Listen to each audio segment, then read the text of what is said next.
what up? Welcome to Mo Boxing No Problem. I'm Jose Martinez Jr., and today we have a special guest. I'm joined by a pro boxer, an up and coming talent from Los Angeles, David Romero. How's it going, David? What's up, man? This is going well. How are you? It's going well. Thank you so much for making the time. Yes, sir. Yes, sir. All right, so the first question is probably the easiest question of the night. I'm sure you get asked this all the time, but we like to know how boxers kind of got into the sport. So, how did you get into boxing? So I was like about 10 years old. I was a little chubby kid.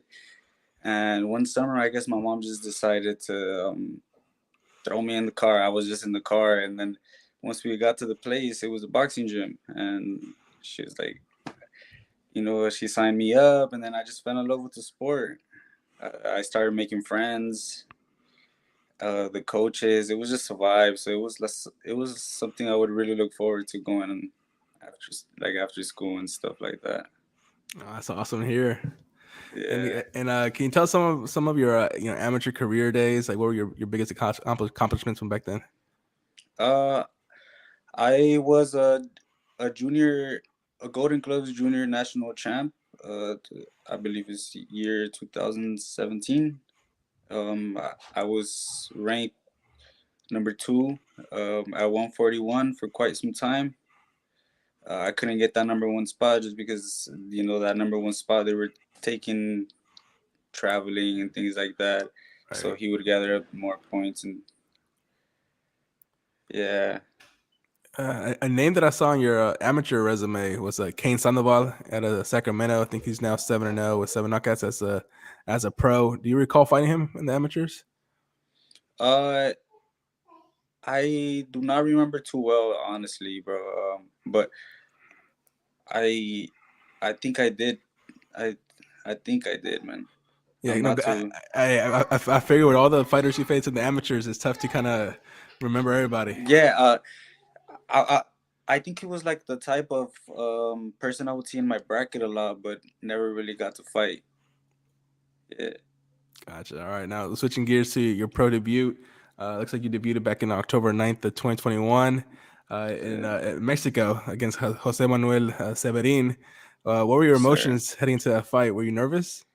Hell yeah, man! It was my first fight, so I'm like, damn, it's way different from amateur. Let me tell you that. Freaking gloves are smaller, so I gotta be more cautious. I was just like, damn, but fuck it, let's get And you got him out of there eventually, fourth round TKO. it. So it's a great Yeah, man. debut. Yeah, hell yeah, hell yeah.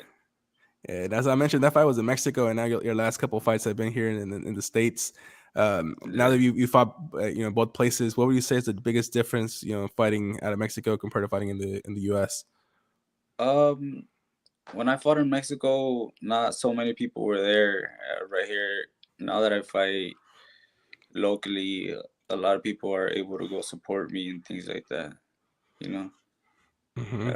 Also, I get to sell tickets, make some merch, so people can support. So it really helps and it's feels good. So when you have the people behind you, the local crowd, do you feel extra motivated in the ring? Yeah, man, I do. I do. Um, I feel it's like a different feeling. It's just like a feeling I can't really explain. Yeah, Nice. but And I love it, man. I love everything that comes with this sport and that's what I work for. yeah. All right. And I want to speak on your last fight, which didn't go the way you wanted to. That was a split decision. What made him a tricky fighter that night? Uh, I honestly felt like uh, I went a bit off the game plan. I could have initiated a bit more, been a bit smarter, but things happen in the road, and I just feel like this is gonna define who I'm gonna be. I'm Yeah. excited. I'm excited because I've been working real hard, and it's just freaking motivating that a little a little um a little bump in the road. This little bump in the road is not gonna stop me. It's actually just gonna just put me up. Yeah, and I noticed that he's basically your opponent. So you got an immediate rematch with him on January Yeah, 27th. Is that like yes, something you sir. were pushing for, just to kind of get that win you know you can get? Yeah, man, I just felt like I could have done a lot more. Not not done a lot more. I just feel like I should have won that fight, and let's make it a bit more clear. Mm-hmm. This time not leave it up to the judges. Not That's leave it up great. to the judges. So I'm ready, man. It's that fighter mentality. I think all the greats, whenever there was a kind of an asterisk or a question mark, they ran it back. So it's good to see, you as a young up and coming boxer that follows that same blueprint. Like there's controversy or it wasn't the result I wanted. Let's run it back. Oh yeah, hell yeah. Gotta get that run back. Exactly. So what can people expect from you on January 27th? Man, you guys can expect a whole new David Romero, man. David Romero 2.0. I love it, man. 3-0. 3-0. Let's bring that W. Yes, sir. Yes, sir. All right. And then obviously not looking past your upcoming opponent. I know you've been training hard for that one, but looking down the road, who's a dream future opponent that you would like to share the ring with? Uh, I just feel like I want to get in there with all the best guys that are in my path. If whatever, yeah, I'm trying to get to that bell, I'm trying to accomplish some goals. Whoever is in front of me, let's go, let's get it. Absolutely. And then as far as dream venues, like where would you want to headline one day? Sheesh, man. You know, Vegas, New York. One of my buddies, Diego Diego Pacheco, he's actually fighting in those big stages. And actually, the people I'm training around with, David, Ryo, um, that's just real motivating, like out of this world. So, hopefully, one day I'm I'm gonna get to that stage and level. Yeah, absolutely. I mean, that's a great circle of talent to be around. They Yeah, can pass like good nuggets of information because they've been at that stage. yeah, hell yeah, man. Most definitely, motivation is different. Yeah, yeah. And then when it comes to preparation, how do you prepare for fights? Do you watch a lot of tape on your opponents, or do you kind of focus on you and how you can improve? Uh, I uh, I honestly, if I can find some tape, I'll watch it a couple times. But I just feel like it's well to adjust. I just feel like I adjust well to whatever's in front of me sometimes, and I feel like that's good about me sometimes. Mhm. Yeah, because sometimes you get a different fighter in there. Yeah, man. Or the guy could switch, could do a little switch, or expect the unexpected, like they say. Yeah, exactly. And then who was it? Mike Tyson that said everyone has a plan to they get put a punch in the face. Yeah, yeah, man. Everybody has a plan till they get punched in the face. Switching gears, talking now about punching. Who's been the hardest puncher you've been in the ring with, either in sparring or in your pro fights? Mm, right now, I can't. I've sparred with real heavy punchers. One of the guys that comes to mind is Sergey Lipinet. Um, Mm. I got to spar him.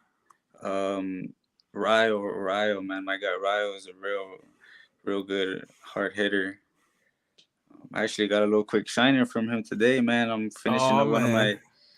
I'm finishing up one of my last sparrings, so I had to go for that push. And I got to bring in the best sparring. Yeah, man. And you're obviously in a hotbed for boxing there in the Los Angeles area. But what's the furthest you've had to travel to get good sparring? I've drove around to Riverside, like because I stay in South Central, so Riverside is like about a 2 hour drive. When Team Benavides was out in San Diego doing their camp, I went a couple times to Rio. Sometimes when I go to fights, like say I go support my buddies. Um, Recently Diego just fought in Arizona, and while I was out there, I got some sparring. So Nice. I just try to get it in anywhere I go. It's like you never have an off day, right? Because wherever you No, yeah, go, hell yeah, man, you gotta stay ready. Gotta stay ready, man. Awesome, man. And then who was your favorite boxer growing up? I grew up watching a lot of Mexican fighters like Marquez. Hmm. Marquez, my dad was a real big fan of Marquez. So it was Marquez kind of motivated me. I remember when he fought Pacquiao, we were watching that fight at a party, and so they had a real big how do you say screens, Hmm. like the projector, a projector. Projector. Um, and we were watching the fight when he knocked him out. Damn, man, it was just crazy. That's when I started. I was boxing at that time, so I started falling more in love with it because of that. That feeling people get. Yeah, absolutely. And then bringing it back down to like present day, who do you consider to be the number one pound for pound fighter? Right now, Hmm. um, I feel like Canelo's beast. He's pretty cool. I Yeah, like Canelo. It's tough for him to beat, but I feel like the person that could beat him right now is David. I hope we get that David, in man. in September because I know it looks like Canelo John Ryder is probably going to happen in May based on what I've been hearing. Yeah, So yeah, hopefully we get the Canelo Benavides in September. yeah. This Caleb Plant and Benavidez, man, it's gonna be a hell of a fight. David, Yeah, I've seen David train, and he's just like, damn, he's a monster, man. yeah. Well, that's what the kind of fights that David Benavides has been asking for a long time. So Yeah, like yeah, a Caleb Plant level. So that's going to be exciting. yeah, hell yeah. I'm excited for that fight. Yeah, sweet. And then speaking of excitement, you're in the lightweight division. That's one of the hottest divisions in boxing right now. What are your thoughts on kind of all the champions and top contenders? Oh, there's a lot of good champions, honestly. But I feel like first I want to get to like 10-0, and then start looking for those guys that are gonna put me on the map. But shit, sorry for my language, but if they come sooner, I'll I'll take the chance for an Right. opportunity.